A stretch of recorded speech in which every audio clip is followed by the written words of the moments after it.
Hi, I'm Peter Alvaro. I'm an amateur language designer, and I'm also a professor of computer science at UC Santa Cruz. This talk is called Three Things I Wish I Knew when I started designing languages. And before I get into the talk, I want to go through an obligatory slide or two about me. So this is the picture of myself that I like and that I like to give to the world. That's me, that's your boy. He's a sort of quixotic, cocksure paladin trying to change the way that systems programming people think about how they do what they do using, yeah, you guessed it, declarative languages. So obviously, poor guy, he'll never succeed, but he's doing God's work, right? And we want to root for him anyway, you know? But of course, on the inside, the picture is like significantly more nuanced and significantly less romantic. Let me tell you some facts about me that I've never told anybody publicly before. I don't belong here. Okay, I don't have any mathematical maturity whatsoever. I was such a bad student in high school, I didn't even make it to calc. I didn't even make it to physics. I didn't get serious about my studies until college, and when I was in college, I wasn't studying computer science, I was studying literature. I was reading books. And then, you know, I was unemployable after that, right, obviously. So I had to claw and scratch my way into a job that could pay me enough money to live out here when I moved out here. And I did that by getting a job as an editor at a search engine, and laterally moving my way into an ops role, a DBA role, a software engineering role. But truth be told, I only did that software engineering role for about 5 years before I went to grad school. And then when I went to grad school, I didn't go to grad school in programming languages. I am not, nor was I ever, despite what you may have heard earlier today, a programming language researcher. So who the hell do I think I am getting up here and talking about design, right? One of these is a lie, by the way. See if you can figure out what it is. And so you may have heard this expression, right, that data is the plural of anecdote, but I'm afraid all I have to offer you today is some anecdotes. I hope you enjoy them. And the meat of this talk is really going to be about a few things that I got right somehow, a few strong opinions that I took early on, planted my feet, and that I used to guide my design process. I strongly think that in the future, as we design new languages for new domains, it's important to lead with strong opinions. You can always retract the opinion later, but if you don't plant pins in the ground, plant stakes in the ground, you'll never be able to start exploring the area in a meaningful way. Everything will be too amorphous. And as a really thin bread around that meat, I want to lead in by talking about some of the ingenious arguments I came up with to convince myself not to bother designing a language, to convince myself that it was a bad idea. Arguments that I hope I can convince you you can stop making for yourselves.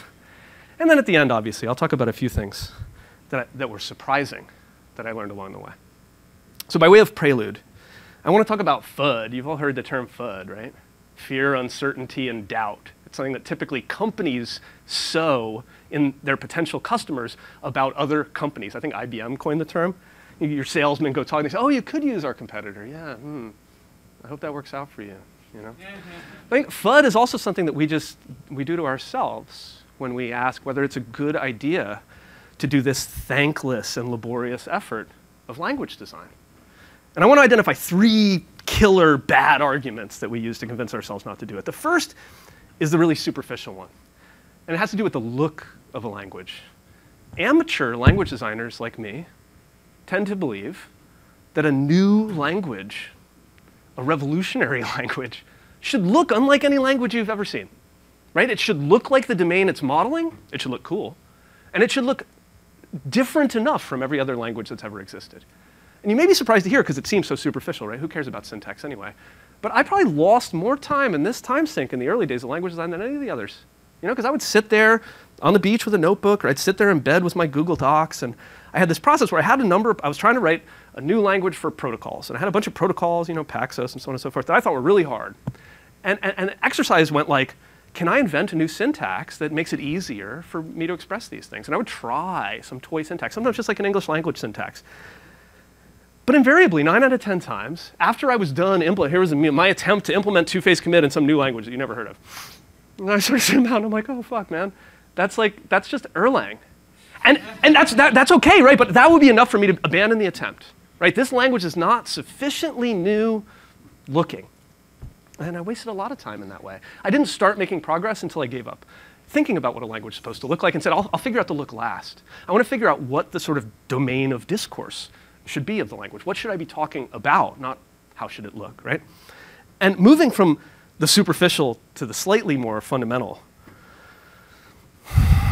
it's very natural for us to want languages to address a real external need, right? We shouldn't design a language unless the world needs it, right? The thing about this is, the world doesn't need any new languages, right? The world doesn't need my language. The fact that the world needs a language is a bad reason to design a language. And this is, you stymie yourself all the time. I'd start to make progress on a language design, and I'd be like, whoa, wait a minute. Does this need to be a language? Could it be a library? Does anybody care? Will anybody care about my language? And the issue of need is even worse when you open it up to external opinions, right? If you're thinking about designing a language to solve a problem, the last people you should tell about it are your friends and your broader community, because they're going to piss on you from a great height.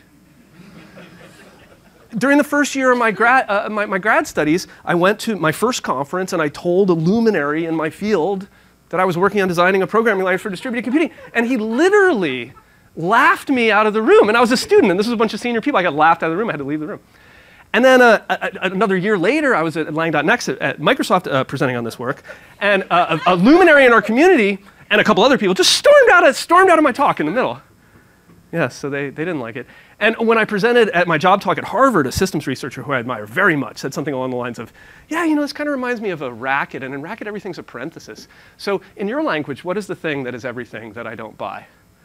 That was nice. And then, don't even get me started on the Orange website. Don't ask the Orange website if they think you should fucking design a language, right? How is this different than Elixir? Or they might just talk about something that they know that has nothing to do with what you were talking about, right? Isn't our community amazing? Okay, let me get serious for a minute, though. This one's really hard for me, because I would love to get up here and say, A, any language that we all design is almost certain to have no impact, in the sense that it's likely after 10 years to have one user, you. And I want to say, that's OK. Do it anyway. It's worth doing anyway. And I believe that to be true. But I feel weird saying it, right? Because people like us, the sorts of people who do this perverse and thankless activity of engaging in language design, care enough about the world that we would like to see the world change, even if only a little bit, under our influence, right? We would like to change the discourse a little bit, change the way that people think. It doesn't necessarily have to be measured in users. But we'll be heartbroken if we don't have some kind of impact, right? So how do we resolve this? Well, I think we accept the fact that we won't have impact. We find reasons to do language design anyway. If only because if we target impact, if we design our language with the desire to have a lot of users in mind, we're going to design the wrong language. We're certainly not going to design a radical language. We're probably going to design something that looks like Go. No language hating. I didn't say I hated it. I said it was the wrong language, though. You're right. I shouldn't have said that. I take it back. I take it back. I will take off all my other Go stuff throughout this talk. So enough about the doom and gloom. Let me tell you about some of the strong opinions that I just sort of asserted by fiat, and I think I got lucky, and they guided my design. The meta theme of this talk, by the way, I'm just going to say it explicitly, is the primacy of context. I'm a bottom-up thinker, and bottom-up is the only way I know how to do design. You pick your context first, and then you proceed from it. You can always back up and change your context, but you plant stakes, and you establish context, and you use the context to frame the discussion. Otherwise, it's just an amoeba. It's just a blob, right? And as a first example of context, I would like to make the following indefensible statement. Every language is a domain-specific language. OK, now that I have your attention. Every language, obviously, isn't a domain-specific language, except in the vacuous sense that there is a domain called general-purpose languages. But I think I can get away with a slightly toned-down version of this, which goes like this. In the future, all radical new languages will be domain-specific languages. Okay? And so those of us who are designing those radical languages had better damn well pick a domain first. Because once you've picked a domain, you can circle it, right? In fact, maybe in some sense, language design is kind of like a drawing compass, right? It's just this object lying on my desk until I pick a domain. But once I've fixed the compass's foot, I can draw a circle. I can try to frame a domain of discourse around that domain. Right? Maybe languages are like tools. Now, in my case, choosing an actual domain, I got a little lucky. There was a domain that I was already kind of care mad about, a domain that I've been struggling to program for a number of years, and feeling like the tools and the languages were inadequate. And I'm not going to lie. In choosing this domain, I was thinking about impact a little bit. I was applying a piece of pop math that I believe is due to Eric Meyer. Anybody know Eric Meyer? He's another quixotic, cocksure paladin of language design. And he said that the likelihood of adoption of like a real paradigm-changing language, a revolutionary language, is likely to be proportional to the magnitude of the crisis that the language might address, right, divided by the perceived pain of adoption of the language. And in the domain that I care about, systems programming, the denominator is sure to just be an astronomically high constant, right? Unless your language kind of looks like C, in which case maybe not. So the way you win this is you choose a domain that everybody agrees we're in deep trouble. And distributed systems seems like a good one for that. There's a great many others, and some emerging ones. And so once you've framed the domain, you can begin to ask a series of questions that would have had no structure otherwise, right? What is the right language? Doesn't mean anything. But if you say, what is the right language for domain X? You can begin to frame a reasonable question. You go, well, okay, well, what's the right language for a domain? Well, maybe it's a language that hides a bunch of details that are distracting or not germane to that domain in order to, in so doing, expose a couple needles. What are the needles? The needles, well, I guess the needles are equivalently the fundamental things about the domain that you want to be able to talk about explicitly, or maybe they're the hard things about the domain. More than likely, they're the same. The things that are fundamental and unique to a domain are the things that are most challenging. They're the things that should be elevated and exposed and talked about explicitly in the language. So you ask yourself, okay, what are the needles for my domain? Oh, maybe then language design isn't so much using a drawing compass. Maybe it's more like operating a pitchfork to clear away the distracting things, or duly operating a needle to extract the fundamental things. Languages are tools, huh? So, okay, zooming in a little further, I asked myself, what is it that's so devilishly hard about distributed systems, programming them, reasoning about them, et cetera? And I think, like, I can make a list, and I'm inclined to make an ordered list. And the number one thing on that ordered list has to be program correctness, right? The hardest thing about distributed systems is you've written a program. It gives rise to this huge space of possible behaviors due to things like non-determinism in the execution, machines failing, routes flapping, messages being reordered. And you have to convince yourself that it produces the correct outcomes under all of those contingencies. You have to reason from a program through a maze of behaviors to a space of outcomes. That's super hard and not well served, I would argue, by existing tools. You know what else is super hard? Sort of the dual of program correctness, debugging, right? On the left side, we're asking, does this program, under all these contingencies, always do the right thing? In debugging, we've run the program. It's done one of these contingencies, and it has done the wrong thing. And we want to know why. We'd like an explanation in terms of the program, its input, and the things that happened during the execution, why I got X when I expected Y. That's hard for all the same reasons that program correctness is hard. And another, which is that the observed effect of some bad thing in a distributed execution is very often remote in both space and time from its causes. So it's not just an intellectual challenge to obtain that explanation.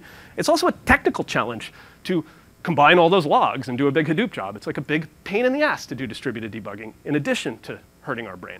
And then I would say, I would argue that our community, the current state of the art, current programming languages, and current tooling aren't really trying to solve these problems. So some people are doing TLA, and that's great, and more and more people are instrumenting their code to do distributed debugging, and that's great, but we don't have an end-to-end solution to either of these problems, and we haven't really made a lot of progress over the last 30-something years that we've been studying distributed systems, right? And to be sure, there's other things that are hard about distributed systems.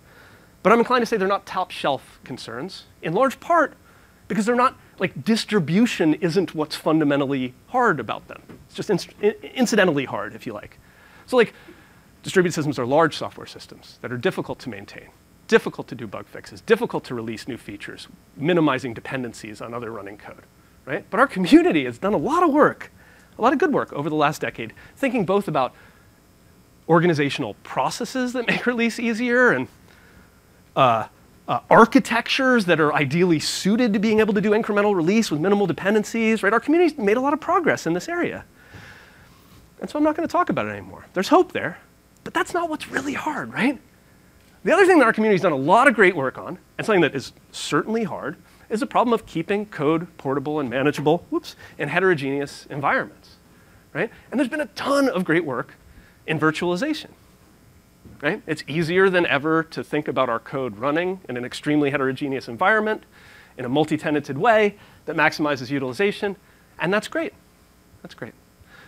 But you can see why I'm inclined to argue that focusing on the things that we can fix rather than the things that are going to sink us is akin to rearranging the deck chairs on the Titanic, right? If you are a rearranger of deck chairs and not a melter of icebergs, it's fine to rearrange the deck chairs. You should put in the work wherever it can go. But the ship is still going to sink. Why? Why is it so hard to write correct programs, and why is it so hard to debug them? Well, the more I thought about it, the more it seemed to me that it had to do with the paradigm of the languages we were using to write these programs, right? So as I argued a moment ago, in some sense, from some really high level of abstraction, all a program is, distributed or otherwise, is a description of a mapping from inputs to outputs. And all correctness is constraints on that mapping or constraints over the outputs. So program correctness is really a matter of data. It has to do with whether the transformation from input to output data is constraint preserving or not. And the behaviors that are exhibited in a distributed execution are arguably sort of a distraction that, data is finding its way through this maze, but data is finding its way through this maze if we've written our program in a traditional language in a very sort of implicit way. Let me explain what I mean. All current programming languages for distributed systems, correct me if I'm wrong, irrespective of the paradigm, right, whether it's imperative or functional or whatever, focus the programmer's attention explicitly on control flow, and only implicitly on details like data flow and time. Okay? What do I mean by that? Well, if I've written my program in an imperative language, I've structured my computation around constructs like loops and branches. If I'm using a functional paradigm, I've structured it around recursion and functional composition. But at some level, I'm asking the programmer to live in this intermediate space between the program and the behaviors that it happens to induce. And the reasoning about data, following the data through the system, is something that's very challenging to do. Because data is relegated to a second-class role in traditional languages, right? Data is stuff that is marshaled into function arguments and flows out of function returns and finds its way into exception handlers and things like this, right? Data is a thing that is stored in variables that persist their values across loop iterations and things like this. Similarly, ordering and timing are implicit in these languages. In an imperative language, if I want to combine two chunks of code, A and B, the straightforward and obvious way to do it is to say A, semicolon, B. Do A and then do B. Which makes tons of sense if B has a data dependency on A, but which makes no sense whatsoever if they're independent. Similarly, in functional language, all our data structures are ordered, right? We compose functions in a particular order. Order's sort of everywhere, but you don't talk about it. You just sort of get it implicitly. And that seems upside down to me. Like completely upside down, right? A language that made it easy for me to reason about data flowing from inputs to outputs so I could reason about correction, or flowing in the reverse direction from outputs to inputs so I could reason about debugging, would instead make data explicit, allowing me to reason about how data is flowing through the system so that I could focus on the things that could cause my program to be incorrect, inadequately constrained change of that data, right? So what I want, I have no idea what it looks like, but I want a language that allows me to talk about data and time as first-class citizens, even if that means talking about control flow as a second-class citizen. Like, what if control flow was the thing that was implicit? It just happened. Programmer doesn't talk about behaviors. Programmer talks about data and says it can change in this way, or maybe sometimes I can't control how it changes over here. So I need to move the control around the system, right? And maybe everything else is a distraction. Maybe the needle is really data, and time is a needle that provides context for the data. Maybe control flow was the haystack, and another haystack then, in order to make all this work, is details about the representation of the data. Right? It's really hard for me to track data flow through a system if sometimes the data is scalars and variables, sometimes it's in tree data structures, sometimes it's marshaled into a message, sometimes it's in a register, sometimes it's in my memory, sometimes it's laid out in blocks on my disk. Wouldn't it be really nice if I kind of had like a uniform representation so I could see data for data and I could follow the data through the system? This is kind of where I was thinking. And then it occurred to me, a compass can draw a circle by fixing a point. But if we were to fix another point, like the things we want to talk about in our language, everybody knows with 2 points, we can draw a more precise shape. 2 points in a piece of string, we can draw an ellipse and try to sort of get even closer to capturing the domain that we want to talk about. yeah, maybe languages are pins and string. So I knew what I wanted my language to talk about, but I had no idea what it looked like or how you could use it or what its semantics were. So, I had 6 or 7 years to screw around with this stuff, so I did, A lot of time passed. I spent my time on Google Docs thinking about what the right state primitives should be. How can we talk about data changing? Oh, right. Whatever language I come up with, there should be a way to efficiently evaluate it. That's pretty important if you're a systems person. I screwed around more with syntax. I got really upset about this thing that Jeff Ullman said in one of his books, in which he argued that encapsulation, this thing that you really want, right? You hide data, you hide an implementation so that you can abstract above it, and declarativity, allowing a programmer to give a precise description of what should happen in a computation, but not necessarily how to do it, appear to be very much at odds with each other, right? So declarativity tends to work really well for very small programs.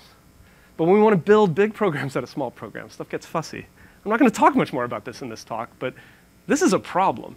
So anybody in the audience who is interested in declarative programming, I'd love to hear if you have any ideas about how we can do a better job of hiding encapsulation and reuse in query languages. And then, of course, the number one thing that occupied all my attention and kept me up at night, which was like, how do we, in a reasonable way, talk about uncertainty? How does a language talk about what it can't talk about? That's weird. But I was a grad student, right? So I wasn't just writing, I was reading too. And I want to take a little bit of a sort of detour, which I hopefully have time for, into a theory that provided a lot of both inspiration for me and validation of my approach. It's a piece of theory called descriptive complexity. Has anybody ever heard of descriptive complexity?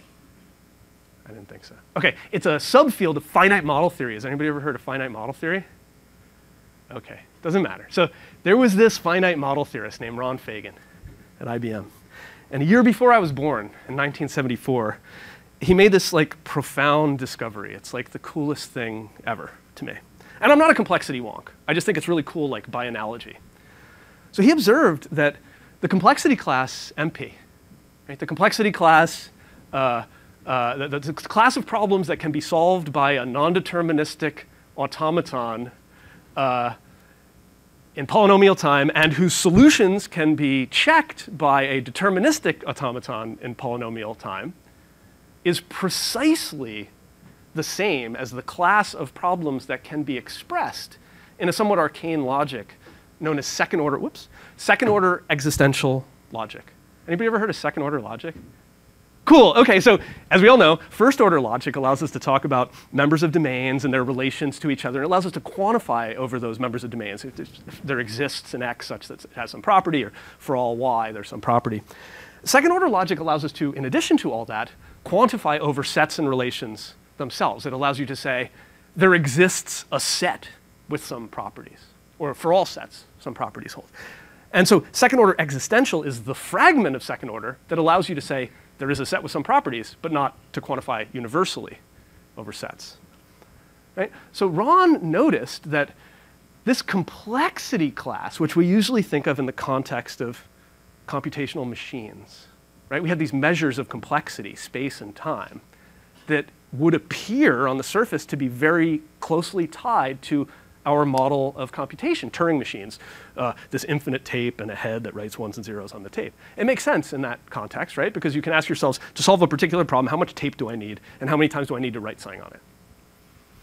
But that's not really satisfying from a mathematical point of view, right? How do we know that that's fundamental, that MP really means something outside the context of a universal computing machine?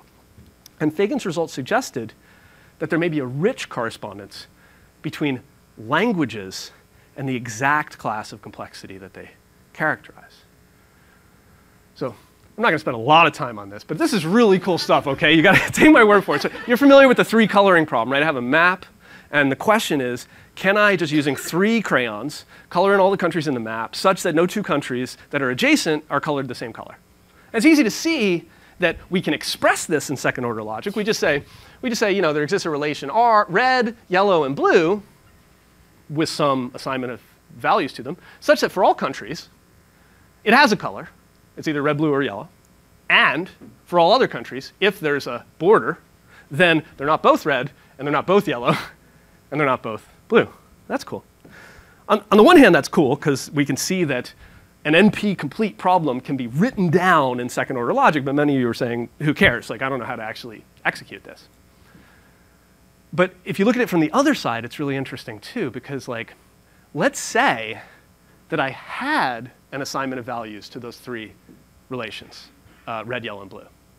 Then it's easy to convince myself that, given that assignment, this first-order fragment of the statement could be very efficiently checked, right? I just look at the map after I've colored it, and I see if there are any two countries next to each other that are the same color. So there's an efficient polynomial time check for a solution. But it's by no means obvious how we assign those values. To a first approximation, you would have to try every coloring. That sure sounds like an NP-complete problem to me, right? That's cool. And then so similarly, SAT, right? There exists a set S of the true variables, such that for every clause, there exists a variable such that if the variable is set to true in that clause, then we set it to true in S. And if it's set to false in that clause, then we haven't put it in S. Again, if we had an S, it would be easy to check if this held. If we had an assignment, it would be easy to check. But it would appear that we have to try all the possible assignments. That sure sounds like a problem that's in NP. And so everybody who ever studied descriptive complexity, even if they only got to page 2 of the book, spent a couple, 2-3 months freaking out about this picture because it's on the inside cover of the book, right? So for many people, this is as far as you get. But this is still super dope. So what you see happening here on the right is these are complexity classes. So this is the class of bounded circuits. And this is the log time computations. This is the polynomial time computations. This is MP and co-MP. And then way up here, oh, hey, look, it's recursively enumerable complete. There's a halting problem up there. So that's all of our friends from the zoo of complexity are over here on the right. Like I said, I'm not a complexity wonk. So I only know 3 of them. What's really crazy is that over here on the left, these are fragments of logic. So the bounded circuits are exactly the things that you can write down in first-order logic. The log time computations, such as 2-color, which is log time complete, are exactly the things you can write down in first-order logic if you've augmented it with a deterministic transitive closure operation. And if you augment it with a least fixed point operator, you can express the polynomial time computations. If you take second-order logic and add least fixed point, you can express that. Oh, this is just so amazing. There's a one-to-one between the words and constructors that we use to talk about a mapping in the most abstract sense, and how hard it could be to evaluate that, regardless of how you evaluated it. Wow, that's cosmic. And it was, as I said, both inspirational to me because it got me thinking about carving up languages into different fragments and trying to assemble different languages out of the pieces. But it was also validating for me because Immerman, like me, does view programs from this really high level as a precise description of a mapping between inputs and outputs. OK, so that's cool. And this was validating for me because I've been looking at the world in this way for some time. Those of you who saw my Strange Loop talk in 2015, I went on for a while about like, why wouldn't you just write down a web server in SQL? Because SQL concisely and completely describes the behavior of the web server. All you have to do is squint your eyes and say, I can imagine that a stream of requests can be modeled as records, and I can imagine that pages on disk can be modeled as records, and it's really just a natural join between them. They have to be on the same server, and they have to be for the same file. Why wouldn't you write it down that way? Especially if it provided a guarantee about how efficient the computation could be, right? So, and then all this descriptive complexity stuff got me thinking, man, maybe what languages really are is that they're lenses that we put between ourselves and a domain in order to better study it. What does a lens do? It frames things. It puts some things in the frame, some things out, and it magnifies things. And hell, maybe it burns holes in things too. And there's no reason why we should stop with a single lens, right? We should permit ourselves to grab a couple lenses and play amateur optician. Hey, is that better, number 1 or number 2? What do you think? But you certainly can do things like, what would happen if I took SQL and it wasn't quite big enough to hold my problem? Is there like a couple things from Erlang I could just add to it to get the language I wanted? Maybe languages are just lenses we can try out, we can throw out. And then I started thinking about these fragments, right? Not the same fragments. I'm not a second-order person. But I was a query person. I was a database person. So I started thinking about SQL and the sort of the relational algebra operators out of which SQL is built. Any of these symbols mean anything to anybody? Or it's just like an eye test? So the symbol is selection. The basic idea is you have some rows, throw some of them away. This is projection. You have a row, throw some of the columns away. This is join. You have a couple rows, combine them and make a new row. And then maybe throw it away, or throw away some of the columns. Right? And you can combine those in any ways you want. The language that you get from combining those in any way you want is a very small language, a very minimally expressive language known as the conjunctive queries. But it's not that unexpressive. It was expressive enough to implement that web server. So you can write things in the conjunctive queries, and in exchange for having written them in such a small language, you get some really amazing properties. So in the conjunctive queries, you can decide containment. Containment is decidable. That is to say, I can write a procedure that given a query P and a query Q, I can say, is P contained in Q? Meaning, does every record that P produces, does Q also produce it? That's a huge thing for query optimization. It's used all the time in query optimization when we can determine in a database that a pair of queries are conjunctive. But obviously, if you can do containment, you can do containment in both directions. And if P is contained in Q and Q is contained in P and Q are equivalent, which means this is a language that you can write some interesting things, but not all of the things you might want to write, for which equivalence is decidable. Like, that's huge, right? I could have these two programs that look completely different. One could be 1,000,000 lines and one could be 2. You can put it into a decision procedure and say they're the same program, so you probably want to work with the one with 2 lines. Right? I have these 2 programs that look totally different. One's fast, one's slow. Well, guess what? They're equivalent, so you should run the fast one. That's amazing. Unfortunately, if we extend this language in the tiniest bit with anything, we lose decidability for containment. If we add, for example, negation, we arrive at the aggregation-free subset of SQL. Cool language, so you can write some cool stuff. Richer things in the web server. Unfortunately, decidability and containment goes out the window. It's also interesting to ask, well, what if we shift this thing over? Well, if you shift this thing over and say, well, forget about negation, I don't want it. But I want the ability to do least fixed points. I want to define things recursively. I want to be able to define the transitive closure of a relation, or paths and graphs, or things like this. We get a language called Datalog. Containment isn't decidable in Datalog either. But Datalog has some really nice properties that you get in exchange for having a small language. In Datalog, all computations terminate. All computations halt. In Datalog, all computations produce a unique result irrespective of the order in which data arrived and the order in which computation was scheduled. Determinism despite non-determinism. Oh, OK, so this sounds really compelling. Maybe this is just the language that I want, right? I want a language that I can run in distributed systems where all the bad things that happen in distributed systems don't happen to me. Most of the bad things that happen in distributed systems have to do with non-determinacy and timing. If I can write down programs in a language that doesn't give a rat's ass about timing, I have a language that can capture the eventually consistent programs. That's awesome. Let's just write our systems in Datalog, right? So and then I'm like, oh wait, I had it wrong. Maybe what I learned from descriptive complexity is not that languages are lenses that frame a subject. Really what they are is lassos, that you like capture a subject and you cinch it down. You want like the smallest language that captures the programs that you want to write, but is small enough that you can't write anything else. Because in exchange for that smallness, you get provability and you potentially get efficiency.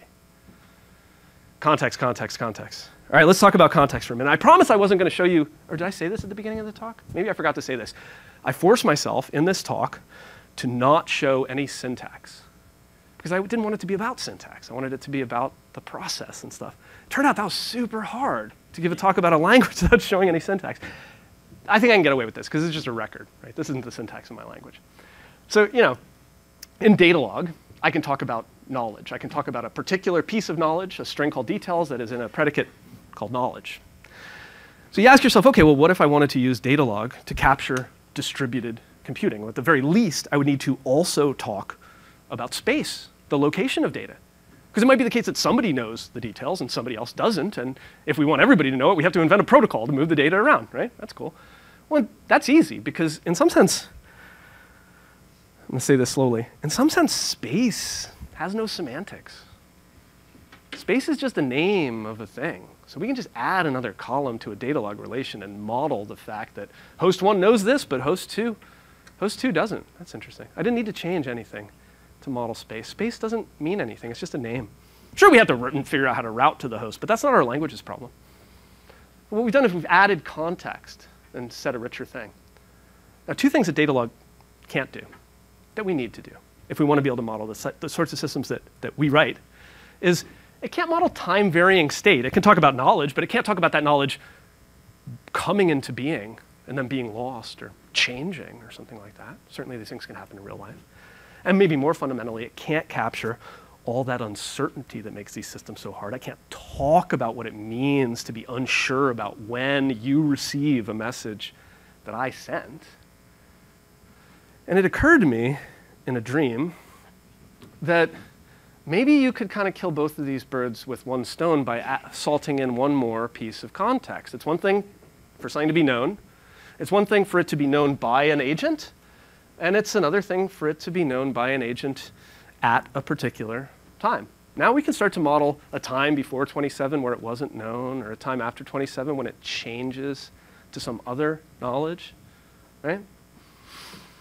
And then you can keep turning this crank, right? Because this thing kind of looks like a register. Some host has a current value that could be a different value at another time. And if we wanted to generalize from a register to something like a key value store, we would just have to add one more column that contextualized the value in the context of the key that it belonged to, right? So this adding context game works really well when we're modeling the state of our universe uniformly as records.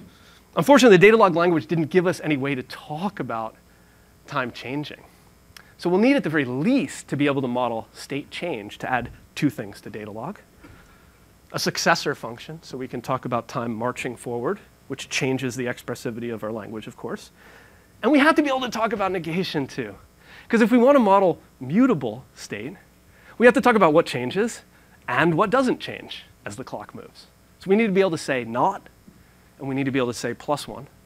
But if we add not and +1 to Datalog, we get a language that I thought I had invented in 2010, but it turned out somebody had already invented. This guy named Bertrand Ludascher created a language called statelog in which he said, hey, if you add negation and +1 to Datalog, you get a Datalog that can model state machines, which is pretty cool.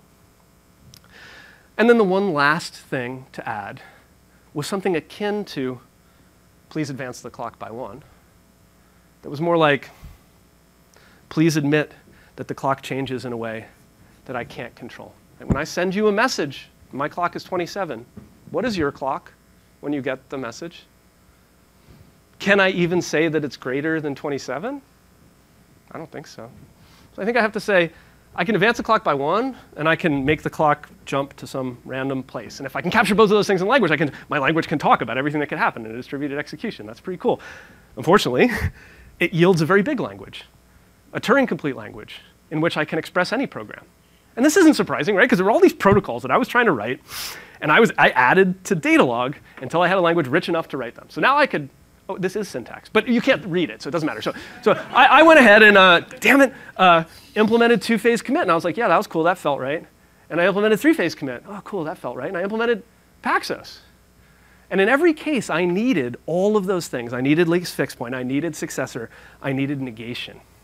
And I began to ask myself, why?